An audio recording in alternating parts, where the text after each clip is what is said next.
Kanina nga po matapos sa mananghalian ay muli pong pumorma mga kagawad ng demolition team at sinubukan po nilang umabante para po mapasok ang Guatemala compound.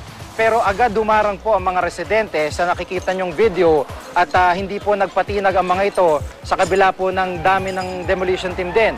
Sa halip po ay lumaban sila sa pamamagitan po ng pambabato na sinagot naman ng pambobomba ng tubig ng mga kagawad ng fire department.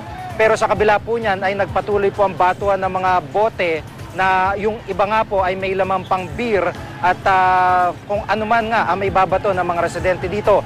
Nakita po ng GMA News team na yung po mga malalaking tipak ng bato para lamang po magawa nilang ipambato sa mga tawan po ng demolition team ay talaga pong binabasag nila. At kapag natatapos po yung kaguluhan ay muli po nilang iniipon na nagsisilbi pong parang bala nila. Lahat po ng direksyon ay pinagmulan po at yung apoy na nakikita nyo ay galing po sa mga molotov na kanila pong ipinambato din sa mga pulis at mga kagawad po ng demolition team. Sa nakikita nyo po may mga residente po na nanggagaling pa sa bubungan para lamang po makapambato sa mga sumusugod na demolition team. At hindi po may kakaila din sa aming video na yung pong sagot din ng ilang mga tawan ng demolition team ay yung pong mga batong pinulot nila at ibinalik naman dito sa mga residente na ayaw pong magpa-demolish ng kanilang mga tirahan.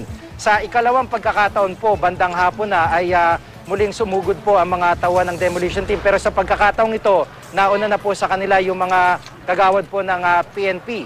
At nag-iba po ang estratehiya nila dito dahilan upang tuluyan ng mapasok ang Guatemala compound.